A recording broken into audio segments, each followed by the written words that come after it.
Assalamualaikum warahmatullahi wabarakatuh.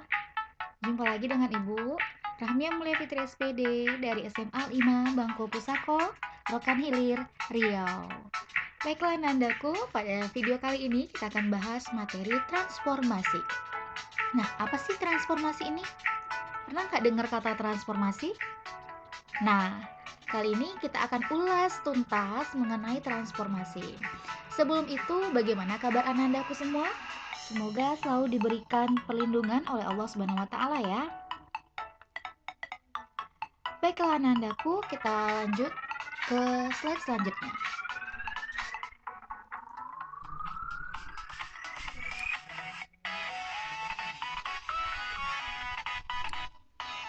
Nah, transformer. Pernah tidak dengar transformer? Nah, di sini Ibu sudah berikan bentuk-bentuk transformer yang ada dalam perfilman ya. Nah, di sini ada Bumblebee, ada apa ini? Anandaku pasti lebih tahu daripada Ibu. Nah, kenapa Ibu berikan gambar ini? Coba eh, Anandaku ingat lagi film Transformer itu. Mereka berubah bentuk dari mobil menjadi robot, dari kecil menjadi besar.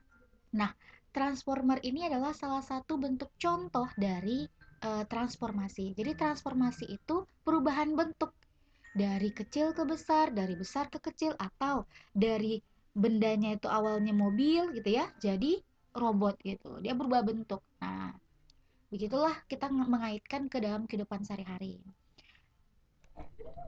Jadi kali ini kita akan membahas atau tujuan pembelajaran kita kali ini yaitu pertama, Anandaku paham dulu apa itu transformasi dengan benar. Lalu mampu menjelaskan dan menentukan operasi translasi dan juga operasi rotasi, operasi refleksi atau pencerminan, dan yang terakhir operasi dilatasi atau menentukan persamaan transformasi dilatasi.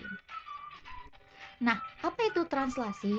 Translasi adalah suatu transformasi yang memindahkan setiap titik pada bidang dan jarak dan arah tertentu di sepanjang garis lurus.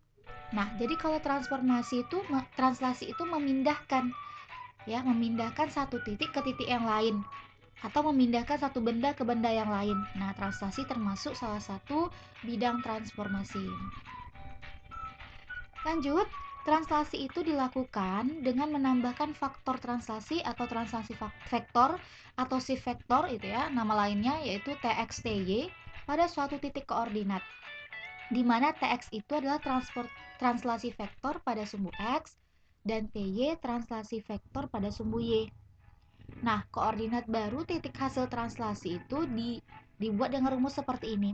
X aksen sama dengan X tambah TX, Y aksen sama dengan Y tambah TY. Di mana X dan Y adalah koordinat awalnya dan X aksen Y aksennya koordinat baru hasil translasi. Jadi Ananda aku ingat aksen bacanya X aksen, Y aksen. Nah, sebuah titik PXY ditranslasikan sejauh A, satuan sepanjang sumbu X, dan Y, satuan sepanjang sumbu Y, diperoleh peta titik P aksennya E aksen, Y aksen. Nah, di sini Ibu lanjut gunakan koordinat kartesius ya. Misalnya ini sumbu X dan sumbu Y-nya. Ibu membuat di sini titik X ya, titik X, Y, karena titik di tengah ini berarti X, Y. Sehingga ini sebagai P-nya X, Y. Setelah itu dia ditranslasikan sejauh X, ya sepanjang sumbu X atau kita sebut dengan A, lalu sepanjang sumbu Y atau kita sebut dengan B. Nah, ini Anandaku, dari titik ini dia berubah menjadi di sini. Nah, tuh dia. Berubah dia dari sini ke sini. Dengan apa berubahnya? Karena adanya translasi A dan B sepanjang sumbu X dan sumbu Y gitu. Atau kita tulis TAB ya. Translasi TAB. A untuk sumbu X, B untuk sumbu Y. Sehingga titik yang berada di sini sudah kita sebut P aksen, Y aksen. Ya, sini P aksen, Y aksen. Nah, itu dia.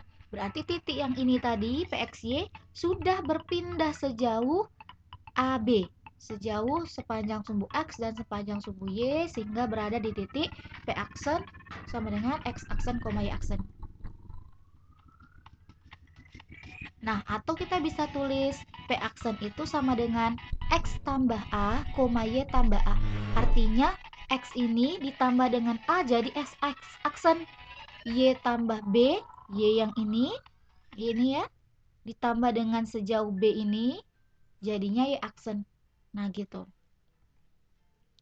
Jadi komponen translasi yang memetakan atau memindahkan titik P ditulis T sama dengan matriks AB.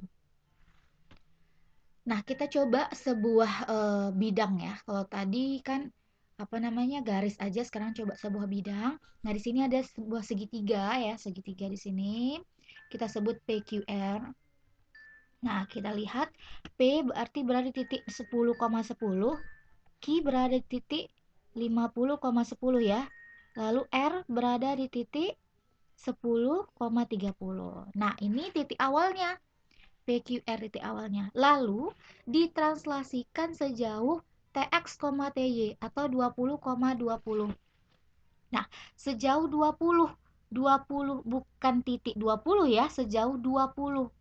Nah, di sini. Berarti kalau sejauh 20, 10 ke 30 ya. 10 ke 30. Nah, ini dia. X-nya 20, Y-nya juga 20. Sehingga dia berada di titik ini. Ya, terus si Q-nya lagi kita mulai dari sini ya. 20. Lalu ke atasnya juga 20. Sehingga berada di titik yang itu. Dan si R lagi yang ini. Nah, sejauh 20 dan 20. Nah, itu dia. Baru kita buat bidang yang sama, yaitu segitiga ya. Nah, ini dia. Nah, terbentuk segitiga baru dengan titik yang baru. Nah, ini dia. Sehingga dapat kita buat P aksennya adalah 30,30. Q aksennya yaitu 60,30. Dan R aksennya yaitu 30,50. Nah, ini adalah titik bayangannya gitu ya, yang sudah ditranslasikan sejauh 20,20. Oke. Lanjut. Translasi T yang memetakan sebuah titik PXY sehingga diperoleh bayangan P aksen, E aksen, Y aksen. Tadi Anandaku sudah paham ya tentang cara membuatnya. Sehingga PXY itu ditranslasikan A, B ditulis seperti ini. Nah, ini dia. P aksen X tambah A dan Y tambah B. Atau kita bisa tulis menggunakan matriks X aksen dan Y aksen, yaitu X tambah A dan Y tambah B. Dengan X aksen sama dengan X tambah A dan Y aksen sama dengan Y tambah B. Jadi Anandaku bisa mengerjakan menggunakan ini atau menggunakan yang di bawah ini. Gitu ya. Nah, contoh diberikan ruas garis AB dengan A 1,5, B 3,-2, ditranslasikan 2 satuan searah sumbu X dan 3 satuan searah sumbu Y, berarti 2 dan 3 ya translasinya. Tentukan bayangannya atau aksennya. Pertama, pergeseran 2 satuan arah X dan 3 satuan arah Y.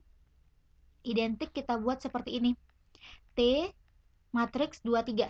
2X, 3Y ya. Nah, sehingga pada bayangannya masing-masing ditentukan sebagai berikut. Nah, A-nya kan 1,5 nak, yang ini kan. Maka A aksennya adalah 1 tambah 2. Kenapa? Karena satuan X-nya 2 tadi, ya kan nih. Setelah itu 5 tambah 3, sehingga A aksen adalah 3,8. Lalu si B-nya 3,-2. Berarti 3 tambah 2 dan negatif 2 tambah 3, sehingga jadinya B aksen 5,1. Nah, seperti inilah penyelesaian materi translasi. Nah, ini ada contoh yang lain. Tentukan bayangan garis Y sama dengan 2X kurang 3. Nah, di sini ada sebuah garis. Kalau tadi kan titik, sekarang ini garis. Ditranslasikan sejauh 2 dan 3 juga. Nah, kalau soalnya seperti ini nak, alangkah baiknya menggunakan matriks. Nah, jadi X aksen, Y aksen sama dengan XY tambah 2 dan 3 ya. Maka kan jadinya X aksen itu, ini saya putar biar mudah ya. Atau kalau mau dibuat X aksen sama dengan X tambah 2 juga boleh. Di sini saya buat X tambah 2 sama dengan X aksen. Maka X sama dengan X aksen kurang 2. Nah, ini dia. X aksen kurang 2 ya. Lalu si Y-nya, Y tambah 3 sama dengan Y aksen. Berarti Y sama dengan Y aksen kurang 3. Nah, X dan Y ini, nak, kita substitusikan ke garis ini tadi. Ke Y sama dengan 2X kurang 3. Y-nya. Y-nya berarti sudah kita ganti jadi Y aksen kurang 3. Sama dengan 2 dalam kurung. X-nya diganti dengan X kurang 2. Nih, X aksen kurang 2. Kurang 3.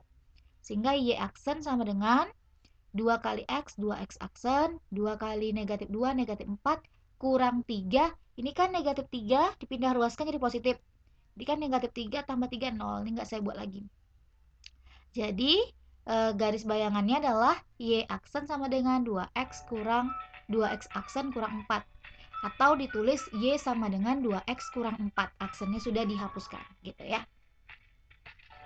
Nah, baiklah, itulah penjelasan mengenai materi translasi. Semoga dapat dipahami dengan baik. Dan di sini ada soal, ada 3 soal. Silakan dikerjakan untuk memperjelas atau memahami dengan baik lagi materi yang telah dibahas. Baiklah anak-anakku, sampai di sini kita hari ini mengenai materi translasi. Semoga dapat dimengerti, dan jika ada yang ingin ditanyakan silahkan bertanya di kolom komentar, dan jangan lupa subscribe dan like ya. Dan share ke teman-temannya untuk membagi ilmu, dan semoga bermanfaat.